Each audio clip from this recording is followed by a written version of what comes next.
Hello, I'm Dr. Kimberly Young, founder and director of the Center for Internet Addiction Recovery. A lot of times people ask me how I got started studying internet addiction.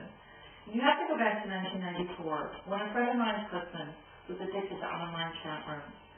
She called me up and he was spending 40, 50, 60 hours a week on the internet, and this was still at a time when it was $2.95 an hour.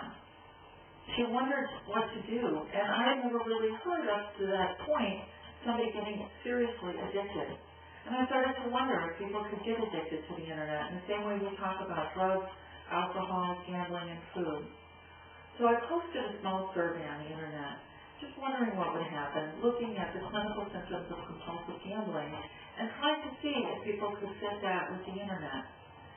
Back then I only had maybe 2 emails a month. Well, the next morning when I checked my email, I had 40-some emails from people all over the world. A man from Germany who lost his marriage because of the internet, a woman from Canada who lost her job because of the internet, students across the country that were failing school because of the very tool that the university was providing. I realized then that I had discovered or identified a serious problem that we were dealing with this new technology. I started to expand my research, and things really quickly evolved. By the late 90s, I published my first book, Caught in the Net, and it was the first one to recognize internet addiction and offered recovery strategies for individuals and families.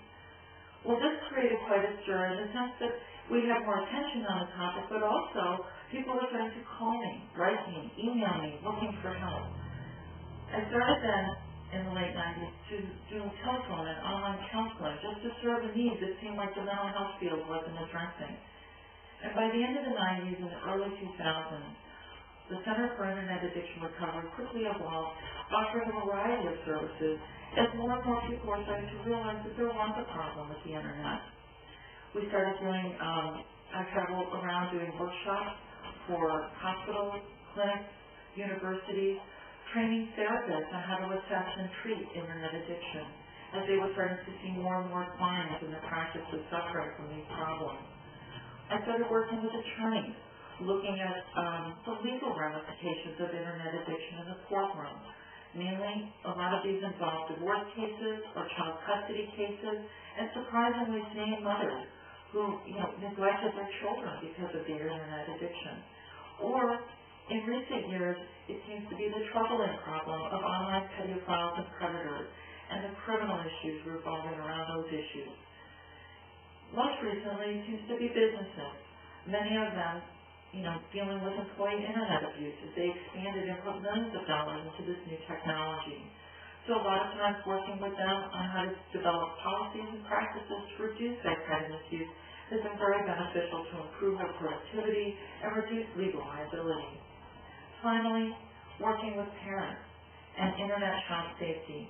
And what they need to do is a whole new generation of children are growing up with this new technology. So I invite you to look around our website at netaddiction.com, and I hope you'll find the information that you need in this very new and rapidly growing field. Thank you.